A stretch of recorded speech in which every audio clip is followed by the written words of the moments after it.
Story 1. The Roadside Diner. The road seemed endless. It was one of those nights when darkness closed in like a heavy blanket, muffling sounds and turning the drive into something almost hypnotic.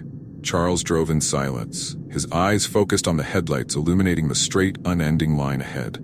Beside him, Rachel, arms crossed, watched the repetitive scenery of trees and shadows passing by quickly. "Charles, are you sure this was the right route?" "The GPS stopped working over an hour ago," she said, her tone clearly worried. The GPS screen displayed a blank map, as if they had gone beyond any signal's reach. Charles took a deep breath, trying to keep calm. "Relax, Rachel. We'll find a place to stop. I remember seeing a gas station on the map before we lost signal. It must be nearby." The problem was, the gas station never appeared. And the road, which seemed like a good shortcut to avoid traffic, had turned into an isolated, endless path.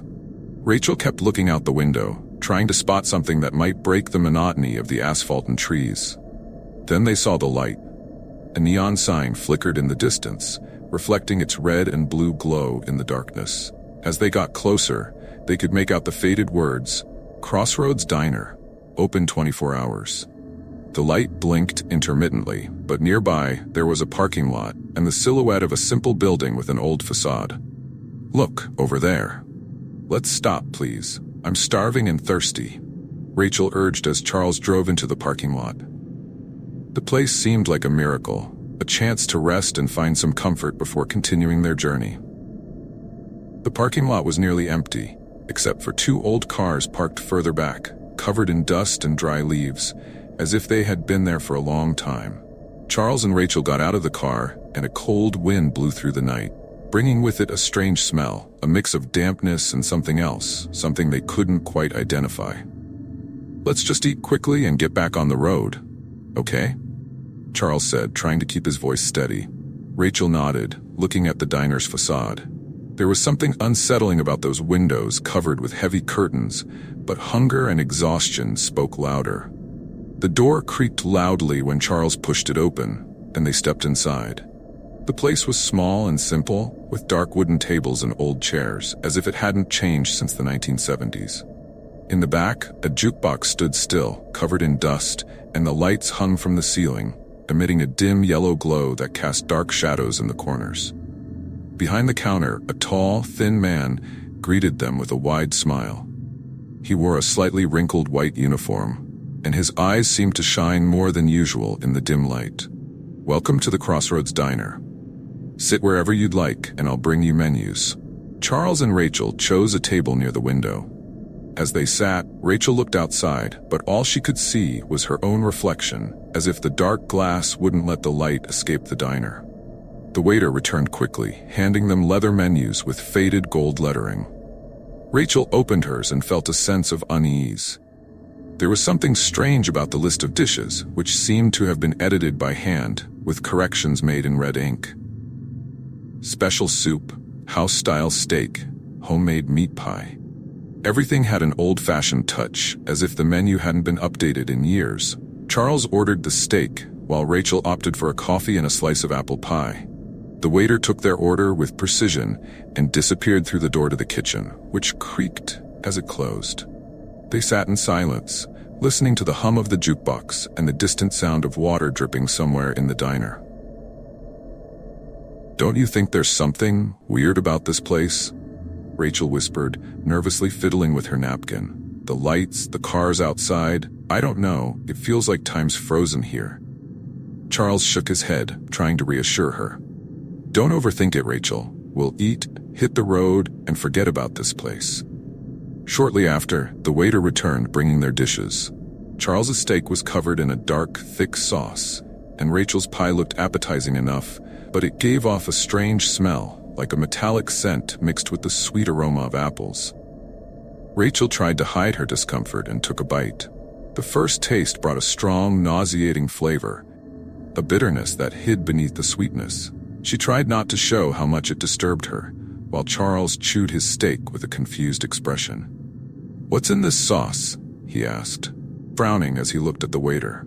But the man just smiled, that same wide and unchanged smile. "It's a house specialty." "I hope you're enjoying it," he replied, and instead of stepping away, he remained there, watching them closely as they ate.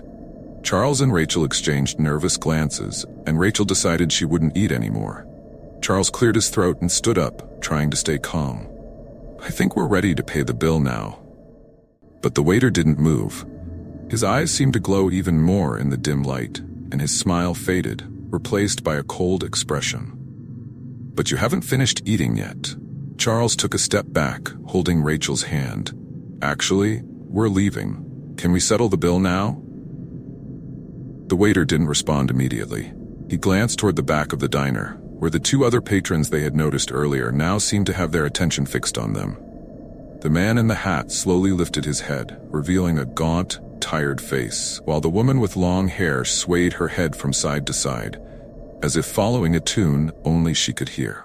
"It doesn't work that way here," the waiter murmured, his voice now low and almost threatening. "Here, no one leaves until they're finished." Rachel pulled Charles by the hand, trying to run towards the entrance door, but when she turned the handle, she realized the door was locked. Charles pushed with all his might, but it was as if the wood itself refused to give way.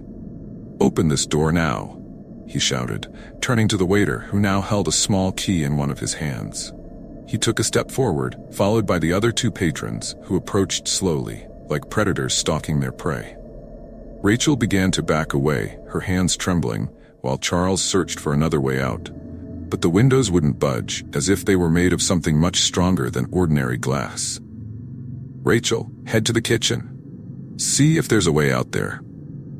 Rachel ran towards the kitchen, hearing the footsteps of the strangers echoing through the dining area. She pushed through the metal door, which creaked loudly, and entered a damp, dimly lit space. The stainless steel counters were covered in dark stains, and the smell that had seemed distant before was now overpowering. At the back of the kitchen, she found a locked freezer with dried blood stains around it. She forced herself not to think about it and tried to open a back door in the kitchen. But before she could unlock it, she sensed a presence behind her. The waiter was there, holding a knife, a twisted smile on his face. "I told you, you shouldn't leave before finishing." Rachel glanced around, desperate, and saw Charles struggling with the man in the hat, trying to prevent him from attacking with a wooden club. The two fell to the ground, and Charles managed to knock the man down. But the woman with long hair advanced on him with a strength that didn't match her frail appearance. Rachel knew she couldn't hesitate. She grabbed a heavy skillet from one of the shelves and threw it at the waiter, hitting him on the head. He fell, disoriented, but quickly tried to get up, blood trickling down his temple. "Run, Charles, run!" Rachel shouted as she unlocked the back door with trembling hands. Charles managed to push the woman away and ran towards the exit, holding Rachel's hand. The two of them burst through the back door, feeling the cold night air on their faces. But when they looked back, they realized only one of them had made it out. Rachel was outside, while Charles was trapped in the doorway, being pulled back by the two other patrons. "What are you doing?" "Rachel, help me," he shouted, trying to hold on to the doorframe. Rachel tried to pull him, but it was as if an invisible force was keeping him inside the diner. And then Charles's eyes filled with terror as the door began to close, the shadows of the figures behind him enveloping him. "Go, Rachel. Don't look back," were his last words before the door slammed shut with a loud bang, trapping him inside the diner. Rachel fell to her knees on the cold pavement of the parking lot, feeling the guilt and despair crush her chest. She got up, stumbling to the car, and sped off down the road, the sound of the door slamming echoing in her mind. As she sped along the dark road, the diner sign disappeared in the rearview mirror, and Rachel knew that no one would believe her. She would forever carry the weight of leaving Charles behind, knowing that the Crossroads Diner would remain, lurking, waiting for its next victim. Story 2, The Chef's Banquet. Golden Taste Restaurant had seen better days. Founded nearly 50 years ago in a bustling neighborhood, it was once renowned for its high-end cuisine and sophisticated dishes that drew customers from all over the city. But in recent years, decline had set in.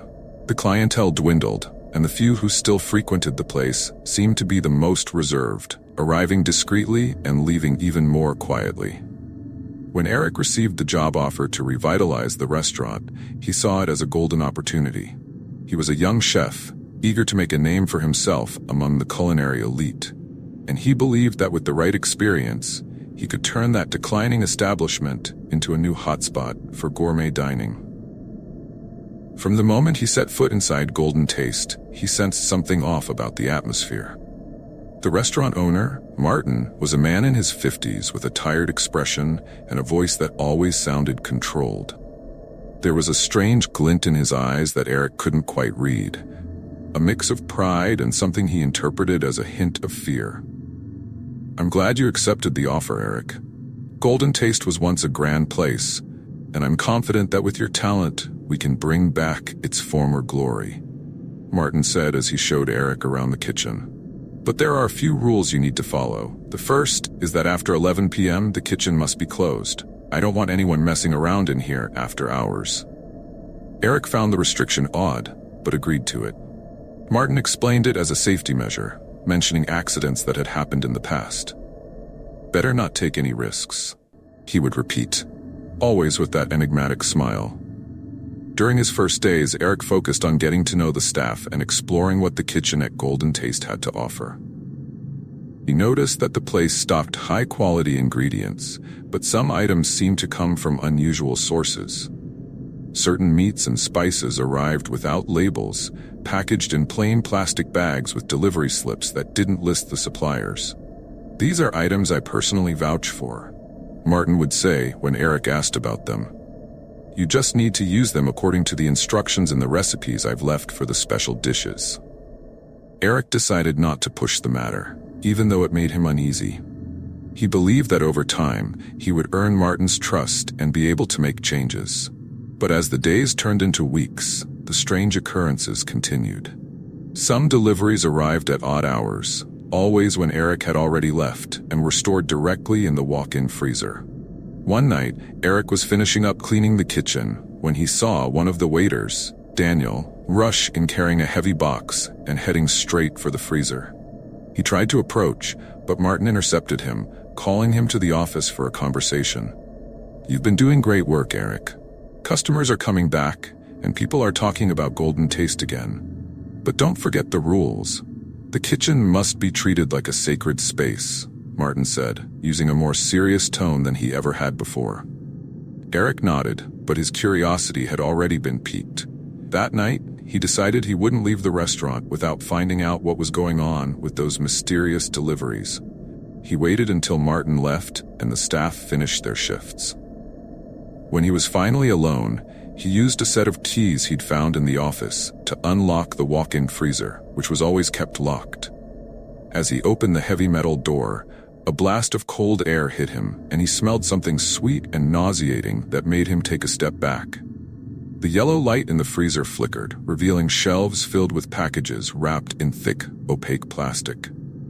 He approached one of the larger packages and tore open the plastic, but what he found inside made him nearly drop the box. Inside the package was a cut of meat unlike anything he'd ever seen in a restaurant. The texture, the color, the shape. It looked much more like human tissue than any meat he could cook. Eric's stomach churned as he tried to process what he was seeing.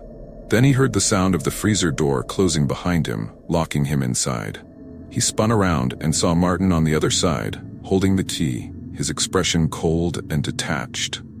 "I thought you'd be more obedient, Eric." "Curiosity really is a flaw of the young," Martin said, turning the key in the lock. "You should have trusted me.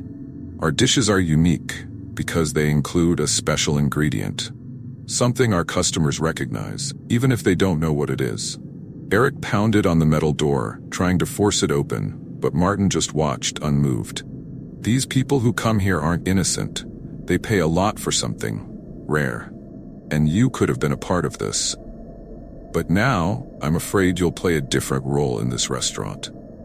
Desperate, Eric searched the freezer for something he could use to escape. He found a crowbar used for moving boxes and began banging on the door, while Martin's footsteps faded away in the empty kitchen. After many strikes, the door finally gave way, and Eric stumbled out, gasping for air as he fought to catch his breath. But Martin was nowhere to be seen. Instead of fleeing immediately, Eric grabbed a boning knife from the counter and headed toward the office, where he knew Martin kept the financial records. Inside the office, Eric found documents that confirmed the irregular deliveries, lists of names, and amounts of money paid for each special order. He could hardly believe what he was reading. Wealthy clients paid small fortunes for meals prepared with human flesh. Martin had turned Golden Taste into a place where the darkest desires were fulfilled, and Eric had been just another pawn in his operation. Before he could react, Martin appeared behind him, holding a gun. "You really should have left when you had the chance, Eric. Now, all of this is your responsibility too." Eric saw Martin's finger tighten on the trigger, but before he could fire, Eric threw the knife, hitting Martin's arm and making him drop the gun with a cry of pain. Eric lunged at him, knocking him to the ground. Martin struggled, but Eric was fueled by the rage and horror of everything he'd discovered. In the midst of their fight, Martin slipped on his own blood and struck his head on the edge of the desk, knocking himself out. Eric, panting, grabbed the fallen gun and aimed it at him. But instead of pulling the trigger, he felt an even darker impulse. He looked at the documents on the desk, at the lists of clients who paid fortunes for something so grotesque, and a terrible idea took shape in his mind. He knew that if he handed Martin over to the police, he might never be able to prove everything he'd uncovered. But what if he took Martin's place? Eric crouched beside the unconscious body of the former owner and smiled for the first time in a long while. "Maybe you're right, Martin. The dishes need to keep coming, but with a new chef in charge." Without hesitation, Eric wrapped his hands around Martin's neck and squeezed, ending the life of the man who had deceived him. He knew he was now alone in the operation, but he also knew that the customers would keep coming, willing to pay any price for the secret of Golden Taste. The next morning, when the staff arrived, they found Eric in the office, smiling calmly, with an expression he'd never worn before. "Martin had an unfortunate accident. From now on, I'll be handling everything, and we have a new menu to create." The restaurant reopened with a new energy, and soon, business picked up again. Eric kept the operation a secret, refining Martin's methods and transforming Golden Taste into one of the city's most exclusive restaurants. The flavor of the dishes remained unmatched, and the customers never asked too many questions. But every night, before locking up the kitchen, Eric would glance at the freezer and remember the choice he had made. He knew that one day, he would pay the price for his crimes. But until then, he would enjoy the success he had always wanted, even if it came at the cost of his own humanity. And as the special dishes continued to be served, the secret of Golden Taste remained buried, hidden beneath each meal, prepared with precision and a touch of horror that only Eric understood. Story 3. A Table for One. The restaurant La Belle Table was known for its elegance and refinement.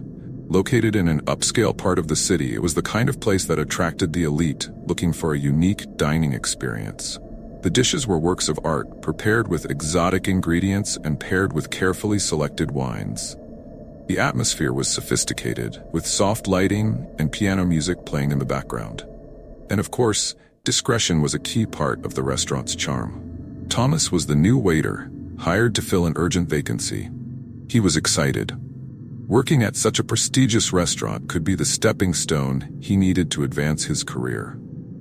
From his first day, he noticed that La Belle Table had very strict rules. There was a detailed code of conduct, from the proper way to serve to the exact tone of voice they should use when speaking to customers. But one rule in particular caught Thomas's attention. During a staff meeting, the restaurant manager, Mr. Benson, made it clear that Table 13 was special, and under no circumstances should it be accepted for ordinary reservations. If a customer asks about Table 13, just tell them it's unavailable. And if they insist, call me. I handle everything related to that table personally, Mr. Benson explained, his expression severe. Understood? Thomas found it odd, but he didn't question it. He was there to work and earn his salary, not to ask questions. But as the days went by, his curiosity about Table 13 only grew. He noticed that, indeed, the table was always avoided, even on nights when the restaurant was packed. It was situated in a more secluded corner, near a window overlooking the garden, and its chairs were a bit different from the others, older, as if they belonged to another era.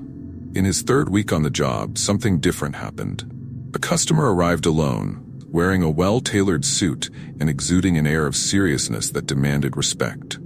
He was met by Mr. Benson, who led him directly to table 13. Thomas, who was nearby, couldn't help but overhear part of their conversation. "I have a special reservation for table 13. The customer said in a low but firm voice, handing an envelope to the manager. Mr. Benson accepted it with a discreet nod and escorted the man to the table, where he sat alone, looking anxious. Shortly after, Mr. Benson walked away, but not before casting a warning glance at Thomas, as if telling him to keep his distance. Curious, Thomas continued to observe from afar. The customer made simple orders, nothing that would justify a special reservation. But there was something about the way he looked around, as if waiting for someone or fearing something would happen. Shortly after the meal was served, Thomas noticed a tall, muscular man enter the restaurant. He wore a dark suit with a small pin on his lapel, a symbol Thomas didn't recognize. The man walked to table 13 and whispered something into the customer's ear, causing the man to go pale and abandon his meal immediately. Thomas realized that the man in the suit always appeared whenever there was a reservation at table 13. Every time a customer sat there, the man would arrive shortly after, speak briefly, and then the customer would leave the restaurant in a hurry, looking disturbed. Mr. Benson, for his part, never said anything. His thing just watched from a distance, like a silent guardian of what took place at that table. A month later, while closing the restaurant after his shift, Thomas decided to confront Mr. Benson about what was going on. They were alone, and his curiosity had reached its peak. "Mr. Benson, what's so special about table 13? Who are these people that reserve it, and why do they always leave so shaken?" Thomas asked, trying to keep his voice steady. The manager stared at him for a few seconds, as if deciding whether it was worth responding. Then he sighed and locked the restaurant door with a key he kept on a chain around his neck. "You shouldn't get involved, Thomas. Table 13 is part of an arrangement. The people who sit there have business that needs to be settled. Things that can't be discussed just anywhere," Mr. Benson said with a seriousness that made Thomas regret asking. "And that man who always shows up, does he work for you?" Thomas pressed, feeling like there was something much bigger at play. Mr. Benson gave a bitter smile. "He works for our clients, so to speak. And I assure you, Thomas, it's better not to know more than that." Mr. Benson's answer only heightened Thomas's unease, and he decided he needed to understand what was really happening.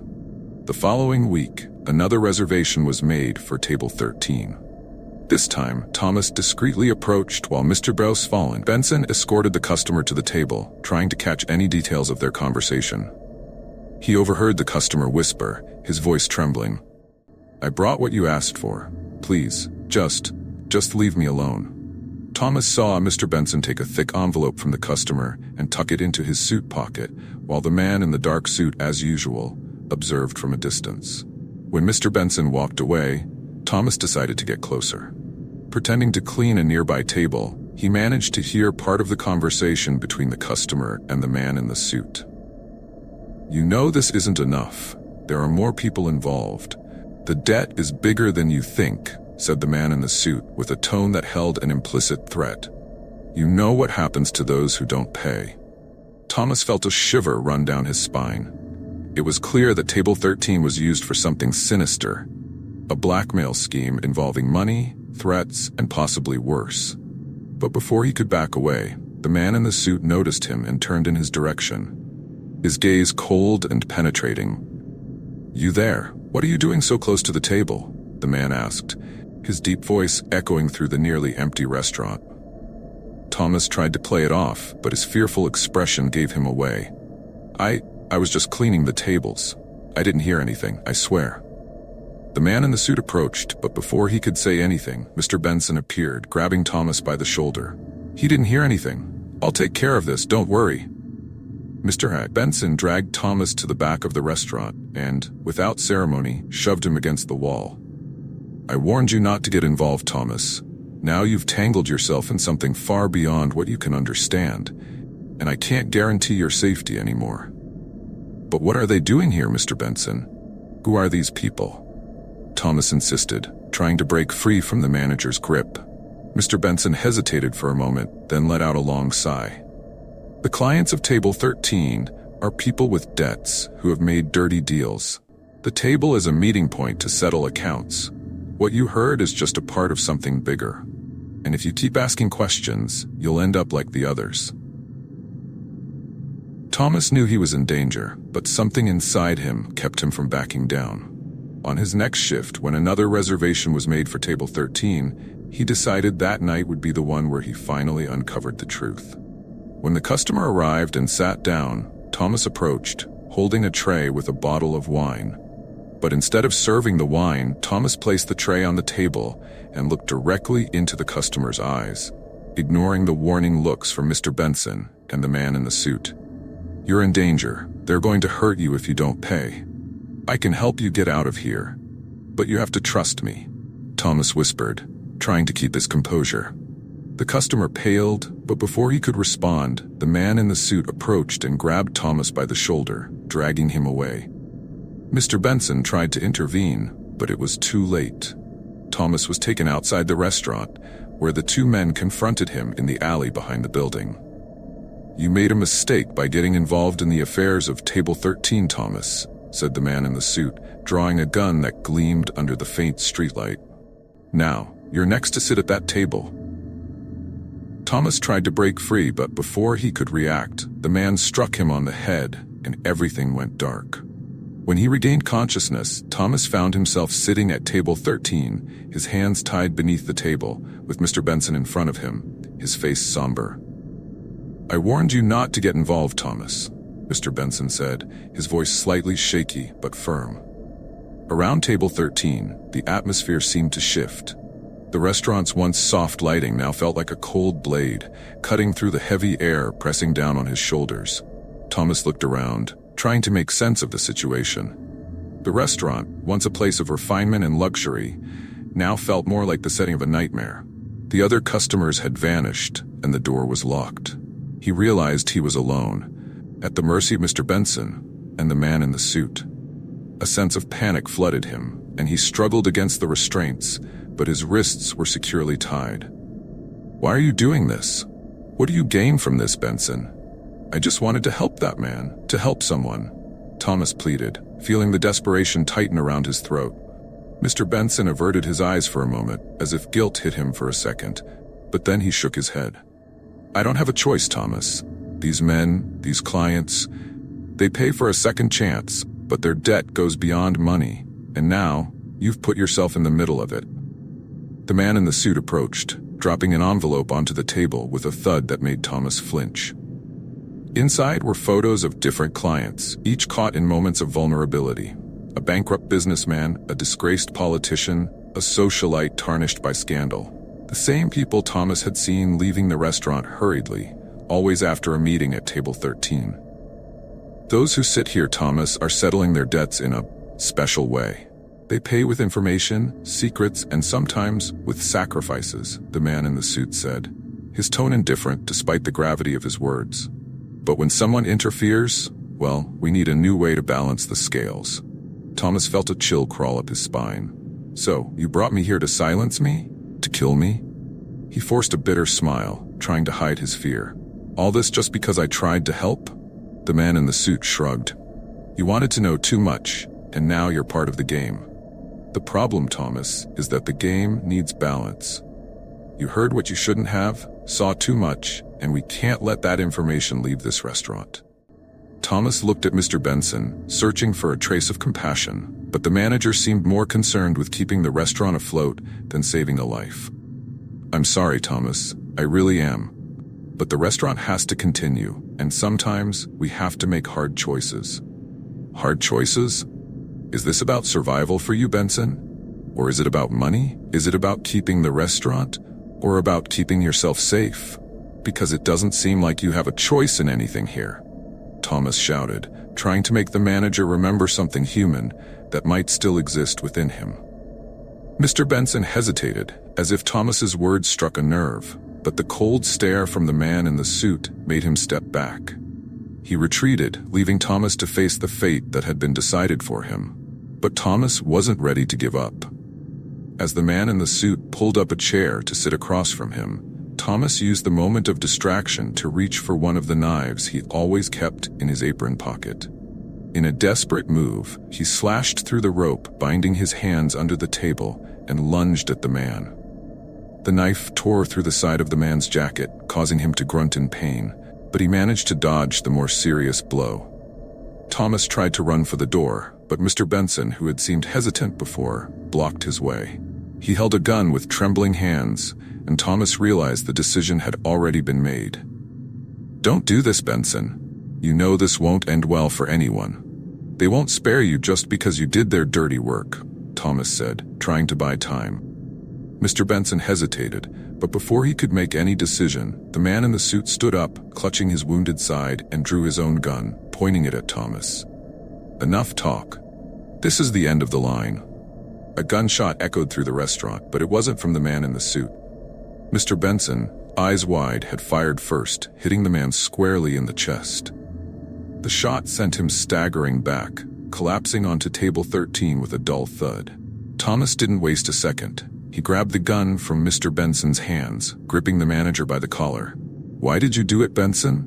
Why now?"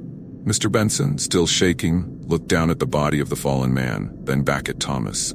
"I couldn't take it anymore, Thomas. They used me to keep all of this a secret. I knew that sooner or later, it would be my turn to sit at that table. But now maybe we can end this." The two dragged the body of the man in the suit into the restaurant's basement, where they found boxes of documents and records of the blackmail, of all the dirty secrets that had passed through table 13. Thomas realized that the place was a center for extortion, a club where lives and secrets were traded like items on a menu. With the evidence in hand, Thomas and Mr. Benson knew they had to act quickly. They called the police, reporting everything, and waited outside, under the glow of the restaurant's elegant sign that now seemed almost mocking. As the sound of sirens echoed in the distance, Thomas looked at Mr. Benson and asked, "Why didn't you kill me before, Benson? Why help me?" The manager looked at his blood-stained hands, then at the facade of La Belle Table, which had been his world for so many years. "Because you made me realize that I've been dead inside for a long time, Thomas, trapped in a game I never wanted to play, and maybe, just maybe, helping you is my only chance for redemption." When the police arrived, Mr. Benson turned himself in, admitting his role in the scheme, while Thomas handed over the documents and explained what had happened. The secrets of La Belle Table were exposed, and the restaurant, once a symbol of exclusivity, became the scene of a scandal that rocked the city. Mr. Benson was taken into custody, but not before offering a final look of gratitude to Thomas, who watched silently as the restaurant was surrounded by police tape. La Belle Table was finished, but Thomas felt that, in some way, justice had been served, even if it had come at the cost of so many lives. In the days that followed, Thomas decided he would never work in restaurants again. The experience left him scarred, but it also brought a strange sense of relief. He knew that, although he carried the scars from that place, he had escaped from Table 13 with his life and his conscience intact, something few there could say. And while La Belle Table remained closed, the shadows of what had happened at Table 13 still lingered over the city, a reminder that some secrets are too dangerous to keep, and that there is a price to be paid for those who dare to confront them.